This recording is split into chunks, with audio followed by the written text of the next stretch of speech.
여러분 안녕하십니까? 세계 원자력 및 방사선 엑스포 조직위원회에서 마련한 팩트체크 진행을 맡은 이송희입니다. 오늘도 역시 지난 시간에 이어서요, 원자력과 방사선에 대한 다양한 궁금증과 루머 함께 꼼꼼히 체크해 보도록 하겠습니다.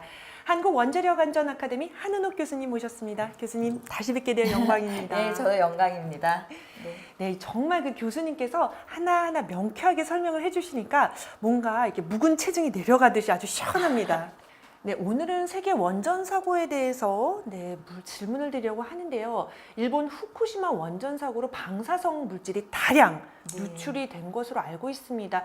이 누출된 방사성 물질 인체에 어떤 영향을 미치게 되나요? 네. 속 시원히 답을 드리고 싶은데요. 네.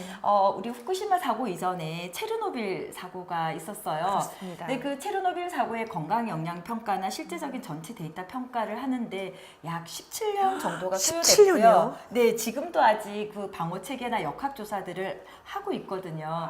후쿠시마 사고가 이제 6년 정도 됐어요. 네. 6년 조금 지났죠, 사고가 났는지. 그렇다면 지금 당장 뭔가를 설명해 드리고 싶은데 이게 인체에 영향을 미치기까지는 네. 많은 시간이 소요되기 때문에 아마 앞으로 이 질문에 대한 답변을 명확하게 드리려면 한 20년 정도는 지나야 되지 않을까라는 생각이 들고요. 네. 우선은 또 2013년도에 일본이 특정 비밀 보호법이라는 새로운 법을 후쿠시마 사고 이후에 제정을 했어요. 네. 그래서 전문가들조차도 그 사고에 대한 내용을 충분히 파악할 수 없는 상태예요. 그 이유는 많은 분들이 또 은폐하려고 한다라고 하는데요. 은폐가 아니라 우리 영화에서도 네. 보셨다시피 네. 잘못된 정보가 쉽게 나가게 되면 사회적 또 다른 혼란을 가져오기 때문에 네. 신중하고 정확한 팩트 중심으로 분석하기 위해서 아마 이 법이 제정된 것 같고 오늘 질문에 대해서는 당장 나타나는 현상은 네. 크게 두려워할 수준은 아니다라고밖에 말씀을 못 드릴 것 같아요. 네, 그렇다면 그럼 후쿠시마 사고 때 사망했던 사람들은 네. 그게 그러면은 방사선 피폭에 의한 것이 아닐 수도 있다는 것인가요? 네, 많은 분들이 이 부분에 대해서 오해를 좀 네. 하시더라고요. 네. 쓰나미에 의한 사고가 거의 사망이 대부분이고요. 네. 그렇다면 그 방사선 피폭이 위험하긴 한 건가요? 네. 이 위험하다라는 질문은 네. 늘 난감한데요. 네. 팩트 중심으로 설명드리면 7000mV 정도, 우리 아나운서 분께서 한 300kg 정도 체중이 나간다. 이건 네. 뚱뚱한 거죠. 그리고 불가능한 얘기인 거죠.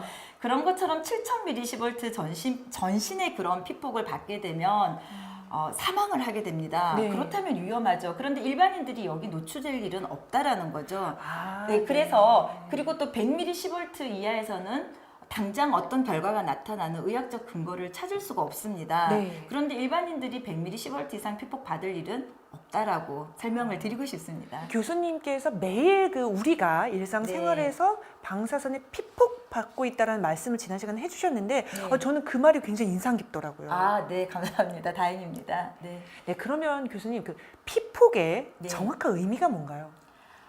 네, 방사선 물질 또는 방사선 발생 장치, 네. 다시 얘기하면 병원에 가서 CT를 찍는다, 또는 흉부 엑스선 촬영을 한다.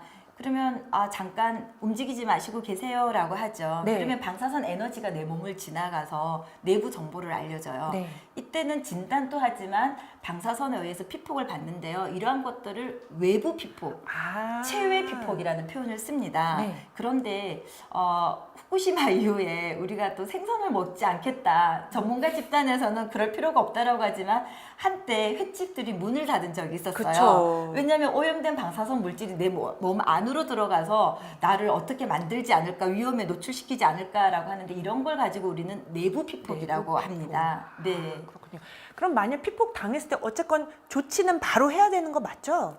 자연 방사선 수준에서의 피폭에 대해서 대처하는 나라는 그 어떤 나라도 없습니다. 그리고 혹시나 후쿠시마 같은 사고가 일어났을 때 네. 전문 인력이 사고를 축소시키기 위해서 투입될 때 혹시 내부 피폭이 되었다. 이제 화학적 처치 방법이 있습니다. 요오드를 섭취한다든가 여러 가지 이제 치료제들이 있어요. 네. 팩트 중심으로.